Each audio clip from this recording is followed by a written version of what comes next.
পাকিস্তান আর ভারতের যুদ্ধ নিয়ে এখনও দুই দেশ অনেকটাই উত্তপ্ত।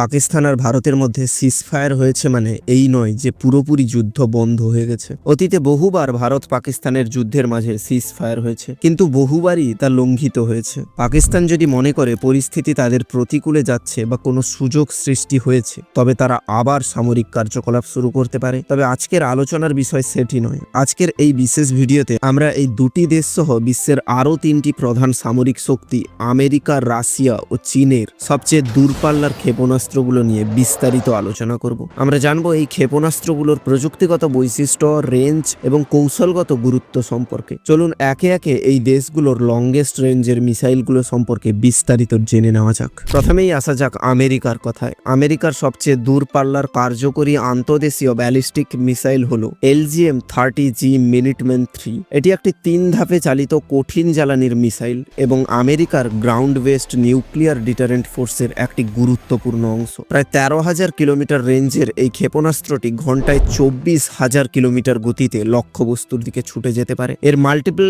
ইন্ডিপেন্ডেন্টলি টার্গেটেবল রিএন্ট্রি ভেহিকেল ক্ষমতা এটিকে কৌশলগতভাবে অত্যন্ত গুরুত্বপূর্ণ করে তুলেছে। এবার আমরা নজর দেব রাশিয়ার দিকে। রাশিয়ার লংগেস্ট রেঞ্জের এবং বিশ্বের দীর্ঘতম পাল্লার ক্ষেপণাস্ত্র হল RS-28 সারমাত। পশ্চিমা বিশ্বে এটি স্যাটার্ন 2 নামেও পরিচিত। এটি একটি 3 ধাপে চালিত তরল জ্বালানির ICBM। সারমাতের 18,640 কিলোমিটারের বেশি রেঞ্জের পাশাপাশি এর গতিও অত্যন্ত বেশি, ঘন্টায় প্রায় 27,000 কিলোমিটার বা তারও বেশি। এর 10টি পর্যন্ত লক্ষ্যবস্তুতে আঘাত আনার ক্ষমতা এবং মেরুপথ দিয়ে উড়ে যাওয়ার সক্ষমতা এটিকে বিশেষভাবে বিপজ্জনক করে তোলে। চীনও এই লিস্টে পিছিয়ে নেই। তাদের সবচেয়ে দূরপাল্লার আন্তর্দেশীয় ব্যালিস্টিক মিসাইল হল DF-41। এটি একটি 3 ধাপে চালিত কঠিন জ্বালানির মিসাইল এবং চীনের কৌশলগত পারমাণবিক শক্তির একটি গুরুত্বপূর্ণ অংশ। DF-41 এর রেঞ্জ প্রায় 12,000 থেকে 14,000 কিলোমিটার এবং এটি ঘন্টায় প্রায় 25,000 কিলোমিটার গতিতে লক্ষ্যবস্তুতে আঘাত হানতে পারে। একাধিক বোমা বহনের ক্ষমতা চীনের সামরিক সক্ষমতাকে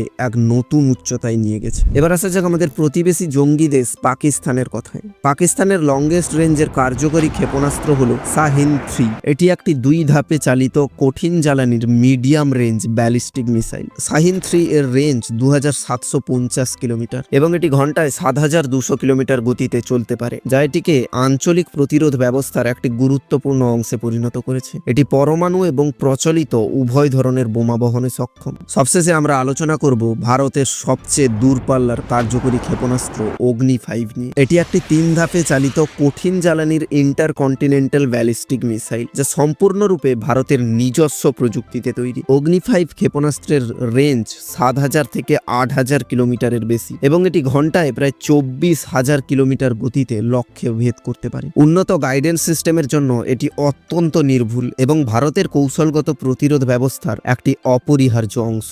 রেঞ্জের দিক থেকে রাশিয়ার সারমাত ক্ষেপণাস্ত্রটি উল্লেখযোগ্যভাবে এগিয়ে রয়েছে। এরপর রয়েছে আমেরিকা, চীন, ভারত এবং সবশেষে পাকিস্তান। এই ক্ষেপণাস্ত্রগুলো একদিকে যেমন দেশগুলোকে নিরাপত্তা প্রদান করে, তেমনি বিশ্বমঞ্চে ক্ষমতার ভারসাম্য বজায় রাখতেও গুরুত্বপূর্ণ ভূমিকা পালন করে। আমরা আশা করি অস্ত্রের এই প্রতিযোগিতা থেমে বিশ্ব শান্তিময় হোক। ভিডিওটি যদি আপনি শেষ পর্যন্ত দেখে থাকেন এবং ভিডিওটি যদি আপনার ভালো লেগে থাকে, তাহলে একটা লাইক করুন এবং এমনই আরও তথ্যপূর্ণ ভিডিও পেতে আমাদের চ্যানেলটিকে সাবস্ক্রাইব করে রাখুন।